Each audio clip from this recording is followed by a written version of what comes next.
প্ৰতিটো ক্ষেত্ৰত তিৱা ছাত্ৰ সন্থা বিভাজন কৰি অহা মানুহজনে হ'ল ৰমাকান্ত দেৱ।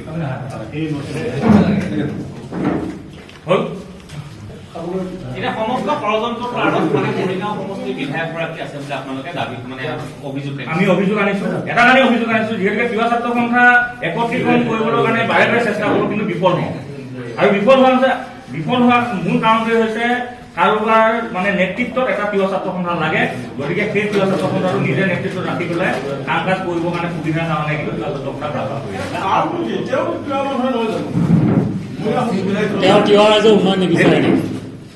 উন্নয়ন বিচাৰিছে উন্নয়ন তেওঁ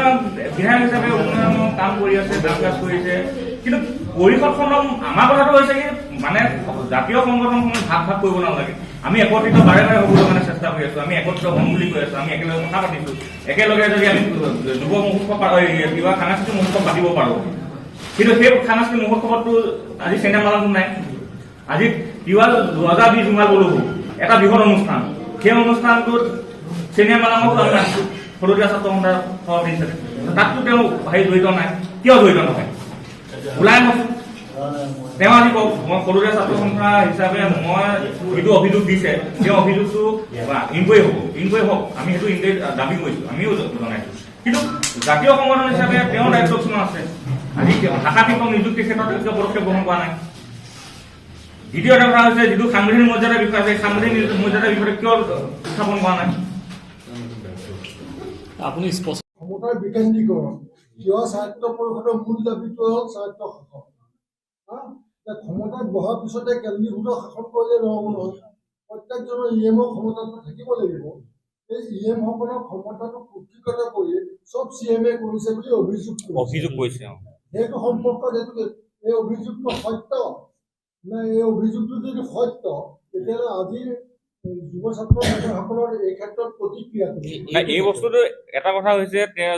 যিটো অভিযোগ দিছে যে তাৰ যিটো পৰিষদৰ যিটো পুঁজি সেই পুঁজিটো মানে চিএমএ নিজে ৰাখে বুলি কৈছে যদি তেওঁ নিজে ৰাখিছে তেতিয়াহ'লে সেইটো তাৰ এক্সিকিউটিভ মেম্বাৰ বা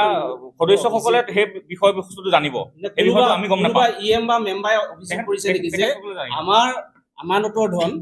চিএমএ কুক্ষাগত কৰিছে আমিতো গম নাপাওঁ এনেকুৱাটো অভিযোগ আমাক কোৱা নাই সেইটো ভিতৰত আভ্যন্তৰীণ বিষয় সেই আভ্যন্তৰীণ বিষয়টো মেম্বাৰো যদি ৰাজনৈতিক দলৰ শাসকীয় দলৰ বুলিও আপোনালোকে স্পষ্ট কৰিছে কাৰণ কি যে শাসকীয় দলটোৰ নেতা আছে মুখ্যমন্ত্ৰী আছে ৰাজ্যিক সভাপতি আছে এই বিষয়ে আপোনালোকে কিবা জাতীয় সংগঠন হিচাপে সেই ৰাজনৈতিক ব্যক্তিজনৰ যে কিবা অভিযোগ দাখিল কৰিছে নেকি আপোনালোকে এনেকে আপোনালোকে প্ৰেছ ৰিলিজতে আপোনালোকে সদায় উপায় নেকি এতিয়া কথাটো হৈছে কি এইটো স্পষ্ট কৰি দিয়াই ভাল নালাগে আমি এইটোহে ক'ব বিচাৰিছো শাসকীয় এইটো আমি আমাৰ সন্দেহ হয় যে যিহেতুকে তিৱা সাহিত্য পৰিষদখন 2010 চনত নিৰ্বাচন অনুষ্ঠিত হৈছিল 2010 চনৰ পৰা 2015 চনলৈকে যিখন দুটা টাৰ্ম গ'ল 2010 চনৰ পৰা 2015 চনলৈ যিটো ভাই আছে সেইখিনি সময়তো এজন শাসকীয় দলৰ বিধায়ক মই এতিয়া স্পষ্টকৈ কৈ দিছোঁ শাসকীয় দলৰ বিধায়কে সেই পৰিষদখন নিজৰ হাতত ৰাখিবৰ কাৰণে যথেষ্ট চেষ্টা কৰিছিল এই এবাৰ চিএম কাৰোবাক পাতে আৰু ভংগ কৰে গ'ল নেক্সট আহিল কিন্তু এই যি বৰ্তমান 2020 চনৰ যিখন সমিতি হৈছিল সেই সমিতিখনৰ যিকেইজন ইএম বা মেম্বাৰ আছে সেই ইএম মেম্বাৰসকলে কিন্তু জাতীয় সংগঠনসমূহৰ লগত একেলগে থাকি পেলাই তাৰ উন্নয়নৰ যিখিনি কাম কাজ সেই কাম কাজখিনি তেখেতসকলে পৰিচালনা কৰিছে আৰু সেই ক্ষেত্ৰত তাৰ এজন মেম্বাৰেও কিন্তু অভিযোগ আজিলৈকে আমি পোৱা দেখা নাপালোঁ গতিকে অন্তিম সময়ত যিহেতুকে এটা পুঁজি আছে সেই পুঁজিটো কেনেদৰে মানে কি তাৰ পৰা ফালুৰি কাটি পেলাই কাৰোবাৰ এজনক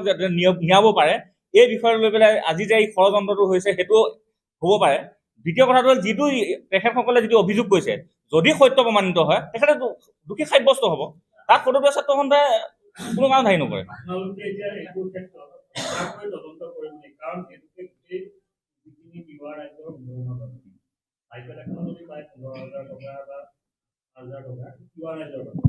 যদি 5,000 চাইকেল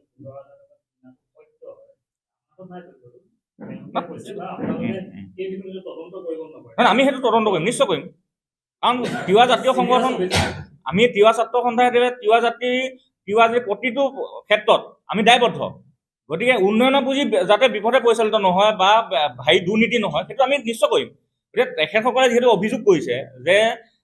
তাত দুৰ্নীতি হৈছে, 75 কোটি কিবা দুৰ্নীতি হৈছে বুলি কৈছে, তেখেতসকলে দুৰ্নীতি হৈছে প্ৰমাণ হ'ব, প্ৰমাণ হ'লে তাত দোষী যোনে হয় তেওঁ শাস্তি পাব। কিন্তু ইনকুৱাৰী হওক, সেইটো আমাৰ তাত ডিমত নাই। আমিও চাম, আমিও অফিচিয়েলি আমি মুভ কৰিম যে যদি সঠিকভাৱে হৈছে তাত তেওঁ শাস্তি পাবই।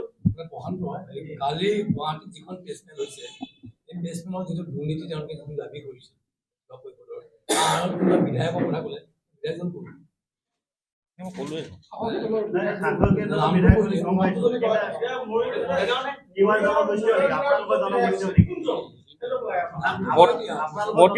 প্ৰতিটো ক্ষেত্ৰত তিৱা ছাত্ৰ সন্থা বিভাজন কৰি অহা মানুহজনে হ'ল ৰমাকান্ত দেৱী।